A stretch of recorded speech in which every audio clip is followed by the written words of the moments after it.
Big Brother star Keanu Soto says he and Rachel are still fighting in the jury house. Hello dear. Welcome to my Allison News channel. On my channel you will find viral update news. Please subscribe my YouTube channel. The latest jury member also reacts to Vince refusing to put Morgan on the block. The Dungeon Masters game is finally over. Keanu Soto was put on the Big Brother chopping block 8 different times this season, and the 8th time was the final time as Keanu was finally evicted from the house on day 77 of the game. Keanu had once again put his faith in Vince Panaro, not realizing that Vince was secretly stringing him along the entire time. While Keanu mistakenly believed Vince would finally take a shot at Floatman's partner Morgan Pope, the head of household took the shot at Keanu instead. After Keanu was nominated by Vince and then failed to win the veto, his fate was sealed. We caught up with the 5th place finisher to gather his thoughts on Vince now, find out his current frenemy status with Rachel Riley, and see how he thinks he would have done with the jury had he made it to the end. So without further ado, we believe he has a prompt. Entertainment Weekly, you kept telling Vince he needed to put Morgan on the block if he had any hopes of winning this game. Why do you think he ultimately chose not to do that? Keanu Soto, let's see. Why did he choose not to put Morgan on the block? Well, obviously I'm sure you guys can see that their connection is very strong as a duo there. But I guess this question could have different answers depending on what phase of the game that we're in. But if you are referring particularly to the late game there, from my understanding, she made a really good argument as to why I was the front runner to win, particularly because of my underdog story. So I believe that's ultimately why he chose to put me up over her on the HOH that I went home. You told Vince that all he ever did was lie to you and all you did was show him grace. Do you blame yourself for giving him so many chances? Do I blame myself for giving him so many chances? Well, yeah, I have to take extreme ownership over that.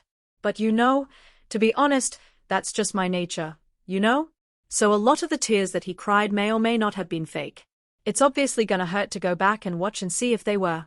I always equated it to basically chess, but with humans, right? And whenever there's a human element, there's going to be mess-ups and this and that.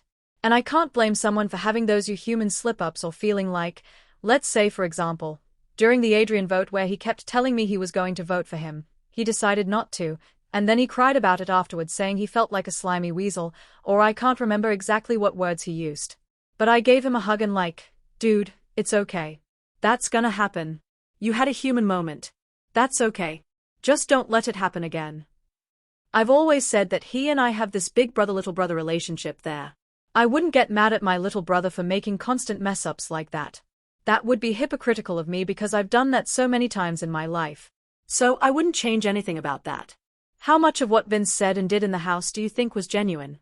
I have various theories about how many things he did that were genuine.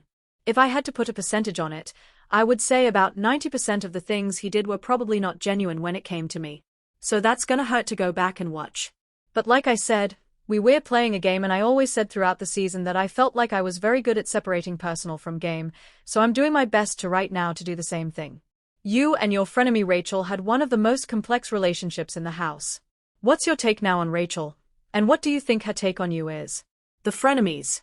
She hated that alliance name, and I like to think it's pretty good because it encompassed our relationship, I felt like. But I guess we'll find out. My relationship with Rachel, I hate to say this, but a lot of our arguments were pretty one-sided. And I hope it comes across that way on camera. Because she's like, oh, you're always yelling at me. And I'm like, I am very relaxed right now. What are you talking about? And, that hasn't stopped here in the jury house. We are picking up right where we left off. But I said that we have a big sister-little brother kind of relationship, and it really feels like that.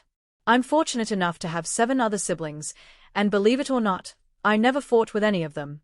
So to feel like I have one now that I do fight with, it's kind of refreshing. I got it, 33 years later. How do you think you would have done with the jury against the players still in the house had you made it all the way to the final 2? I feel like the only person left in the game that would have given me maybe a run for my money in the final 2 was maybe Morgan. Because if you look at how we played the game, I felt like it was very inverted. At the beginning of the game, I had my back up against the wall and had to win to stay in the game. And then around the prizes and punishments, when I got the butler punishment, that was really at the point where I was able to start developing more of my social game and relying more on that to a point where I even was able to be saved in a tie vote once I finally touched the block, which I imagine a lot of people did not think that would happen.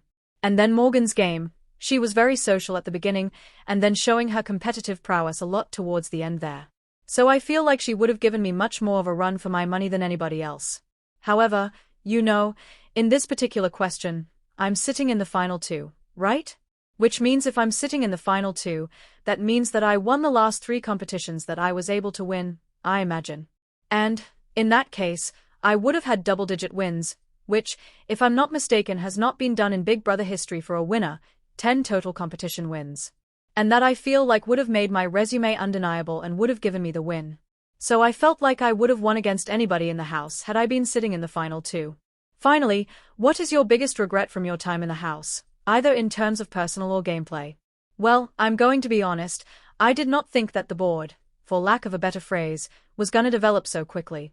And what I mean by that is I did not think that there was going to be kind of a little metaphorical line drawn in the sand there so quickly. So when Jimmy kind of called me out and then called me a liar, and I kind of admittedly lost my cool a little bit and said I was going to pick every player off one by one, I said that under the assumption that everyone that I was cool with at that time would not think I was talking about them. But lo and behold, to find out, everybody took that as a threat, literally. So I would say that me kind of losing my cool in that moment, even though I'm sure it was a great TV moment, that's probably one of my bigger regrets because it really made my social game take a tremendous hit. Because I put a huge target on my back for the whole house.